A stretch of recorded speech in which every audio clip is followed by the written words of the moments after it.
Students, आज फिर से नया क्लास लेके आए हैं जो प्रोनाउन का हिस्सा था। प्रोनाउन के बारे में पढ़े थे, प्रोनाउन का कैंट्स भी पढ़े थे, जिसमें हमने पर्सनल प्रोनाउन भी पढ़ा था। और उसी का जो है दूसरा पार्ट पॉसेसिव प्रोनाउन और तीसरा पार्ट रिफ्लेक्सिव प्रोनाउन के बारे में पढ़ेंगे। और उसका जो है फिर एग्जाम्पल भी पढ़ेंगे और किस तरह से उसको समझना है, किस तरह से उसका पहचानना है, वो भी पता चलेगा। वीडियो की लास्ट तक बने रहिए। एंड अभी तक चैनल को सब्सक्राइब नहीं किए हैं तो कृपया करके सब्सक्राइब कर लीजिए और बेल आइकन को भी दबा दीजिए एंड लाइक एंड शेयर भी कीजिए। आज की क्लास हमारा क्या है? प्रोनाउन का दूसरा पार्ट पॉसेसिव प्रोनाउन है ना। क्या है? कौन सा पार्ट? दूसरा पार्ट पॉसेसिव प्रोनाउन। ये पॉसेसिव प्रोनाउन होता क्या है? हमने यहाँ पे लिख रखा है कि डेफिनेशन के तौर पे डेफिनेशन का ये है, परिभाषा दे सकते हैं क्या चीज कि जिस प्रोनाउन का प्रयोग अधिकार दिखाने के लिए किया जाता है ना। पॉसेसिव का मतलब ही होता है अधिकार दिखाना, अधिकार बताना। किसका अधिकार कौन सा है? हमारा अधिकार कौन सा है?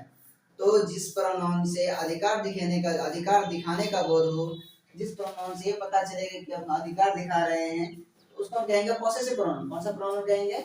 Possessive pronoun. क्या लिखा रखे हैं यहाँ पे? जिस प्रोनाउन का प्रयोग क्या है? जिस प्रोनाउन जिस प्रोनाउन का प्रयोग अधिकार दिखाने के लिए किया जाता है। क्या दिखाने के लिए?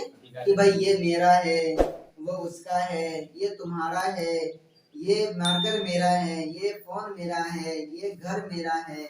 अधिकार दिखा रहे कि नहीं दिखा रहे? तो ये अधिकार दिखाने के लिए जिस प्रोनाउन से अधिकार दिखाने का बोध होता है उसको हम क्या कहेंगे? Possessive pronoun. क्या कहेंगे? Possessive pronoun. अब उसका इंग्लिश में हमने एग्जांपल क्या बोलते डेफिनेशन रखा है, क्या है कि the pronoun used to show possession, यानी कि अधिकार दिखाने के लिए। पोसेशन मींस क्या होता है? अधिकार। क्या होता है? अधिकार। तो the pronoun used to show possession is called possessive pronoun. जिस प्रोनाउन से अधिकार दिखाने का बोध हो उसको क्या कहेंगे? पॉसेसिव प्रोनाउन कहा जाता है। एग्जांपल देख लेते हैं, क्योंकि एग्जांपल से तो बात ज्यादा समझ में आती है कि हम कैसे अधिकार कैसे पता चलेगा, है कि नहीं। तो अधिकार क्या है इसमें देखो, दिस बुक इज माइन। इसका हिंदी हुआ कि ये किताब मेरा है। क्या है इसका? ये किताब मेरा है। दिस बुक इज माइन, ये किताब मेरा है। तो क्या अधिकार बता रहे कि नहीं? दिस मार्कर इज माइन, ये मार्कर मेरा है, खुद का मार्कर है अपना। तो इससे क्या पता चलता है कि अधिकार हम दिखा रहे हैं, इसका हमारा अधिकार है कि नहीं। तो जिस प्रोनाउन से अधिकार दिखाने का बोध होता है उसको क्या कहेंगे? Possessive pronoun. अब क्या है? That book is yours. That book is yours, वो किताब तुम्हारी है, वो किताब तुम्हारी है, वो किताब आपका है। तो उसका अधिकार बता रहे कि नहीं? आपका है। Those books are ours, वे किताबें हमारी हैं। Those books are ours, वे किताबें हमारी हैं।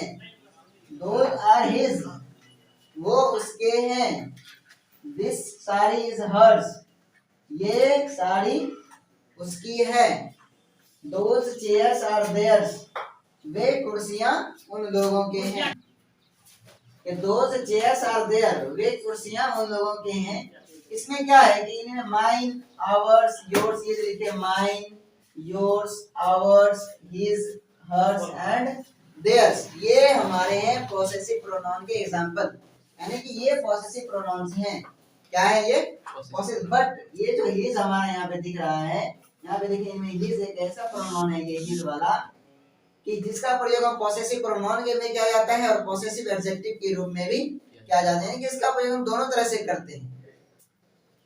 अगर क्या इनमें ये जो एक ऐसा प्रोनाउन है जिसका प्रयोग हम पॉसेसिव एडजेक्टिव के भी रूप में कर सकते हैं और पॉसेसिव प्रोनाउन के रूप में भी कर सकते हैं, जो कि पॉसेसिव प्रोनाउन के रूप में भी हमने कर रखा है। तो जिस प्रोनाउन का प्रयोग जो है किसी चीज का अधिकार दिखाने के लिए किया जाता है उसको क्या कहेंगे हम? Possessive pronoun. अब आगे बढ़ते हैं, हमारा क्या है तीसरा नंबर प्रोनाउंस का? Reflexive pronoun. क्या है? रिफ्लेक्सिव, यानी किसी एक से रिफ्लेक्ट होना।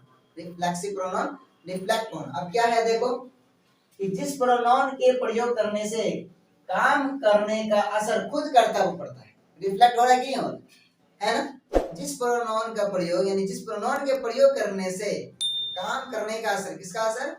काम करने का असर। कोई भी काम कर रहा है उसका असर खुद करने वाले पे पड़ता है। किस पे पड़ता है? कर्ता कहते हैं, सब्जेक्ट कहते हैं करने वाले को, यानी कि खुद करने वाले पे पड़ता है, उसको कहा जाता है रिफ्लेक्सिव प्रोनाउन। क्या कहा जाता है? Reflexive pronoun. When the action done by the subject, जो सब्जेक्ट के द्वारा किया गया और turns back upon the subject, जो सब्जेक्ट पर ही उल्टा पड़ जाता है। एक हिसाब से कह सकते हैं कि हम जो काम किए उल्टा हम पे ही आ गया, है ना? क्या कहते हैं, गड्ढा जो खोदता है सबसे पहले गड्ढा में उसे वही गिरता है, तो वही हाल यहाँ पे रिफ्लेक्सिव है।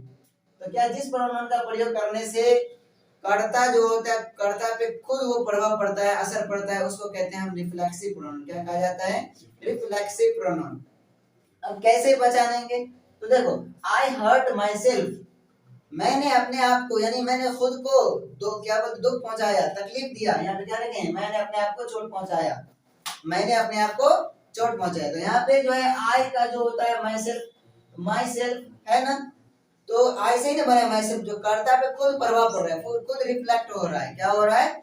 खुद रिफ्लेक्ट हो रहा है। अब खुद रिफ्लेक्ट होगा तो रिफ्लेक्सिव कहेगा ना, रिफ्लेक्ट जब भी होगा तो रिफ्लेक्सिव प्रोनाउन में आएगा। तो आई हर्ट माई सेल्फ, मैंने अपने आप को चोट पहुंचाई, मैंने खुद को चोट पहुंचाया। खुद भी मतलब हम जो किसी दूसरे को चोट पहुंचाने वाले थे बट हमें उल्टा ही पड़ गया, है कि नहीं? किसी दूसरे का बुरा करने वाले थे, बुरा हमारे साथ ही हो गया, तो उसको कहते हैं रिफ्लेक्सिव प्रोनाउन। आगे वी कैन हेल्प आवरसेल्फ, हम लोग अपनी मदद खुद कर सकते हैं, हम लोग अपनी मदद खुद कर सकते हैं। क्या है कि हम लोग अपने आप को मदद कर सकते हैं, यानी कि हम लोग अपनी मदद खुद कर सकते हैं, उसको कहेंगे क्या चीज?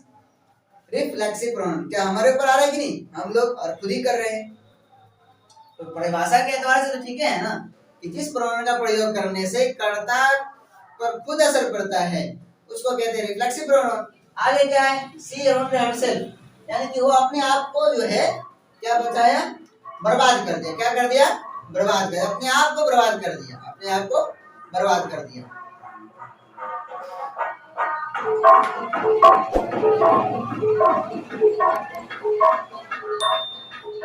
ऐसा लगा धंधा मंदा पड़ गया, मेरा हटने के वजह से धंधा मंदा पड़ गया। क्या है कि सी डोंट हरसेल्फ, यानी वो अपने आप को बर्बाद किया, उसने अपने आप को बर्बाद कर लिया, तो खुद ना बर्बाद हो गया। अब हम किसी दूसरे के लिए गड्ढा खोदे, अब खुद ही गिर गए तो किस पे प्रभाव पड़ा? भाई अपने पे प्रभाव पड़ा क्या? अब जो करने वाला है खुद उसी पे प्रभाव पड़ रहा है, उसी को हम लोग कहते हैं रिफ्लेक्सिव प्रोनाउन। क्या कहते हैं? Reflexive pronoun. पॉसेसिव प्रोनाउन क्या आता है? कि अधिकार बताने के लिए कि भाई ये मेरा है, वो उसका है, वो उसका है कि नहीं? लेकिन इसमें क्या होता है, कोई काम हम कर रहे हैं उसका असर खुद ही पड़ रहा है, उसका असर क्या कर रहा है? खुद ही। कोई अच्छा काम करेंगे उसका असर हमें खुद ही पड़ेगा, उसको कहेंगे रिफ्लेक्सिव प्रोनाउन। तो myself, ourself, yourself, yourself, himself, herself और देमसेल्फ, ये क्या है? रिफ्लेक्सिव प्रोनाउन के एग्जांपल है, यानी कि रिफ्लेक्सिव प्रोनाउन इसी को कहा जाता है। क्या हुआ? माई सेल्फ, आवर सेल्फ और yourself and himself, herself and themself, ये है रिफ्लेक्सिव प्रोनाउन। क्या है? रिफ्लेक्सिव। आया समझ में कि नहीं आया? कि भाई ये क्या बोलते हैं, हमारा पॉसेसिव प्रोनाउन क्या है एंड रिफ्लेक्सिव प्रोनाउन क्या है? पॉसेसिव प्रोनाउन क्या था? कि जिसे अधिकार का बोध, इसका अधिकार बताने के लिए क्या जाता है? Possessive pronoun. और रिफ्लेक्सिव में क्या होता है? जो काम कर रहे हैं खुद हम पे ही असर पड़ रहा है, चाहे वो अच्छा काम हो या फिर बुरा काम हो, खुद पर ही प्रभाव पड़ रहा है, उसको कहेंगे हम क्या चीज?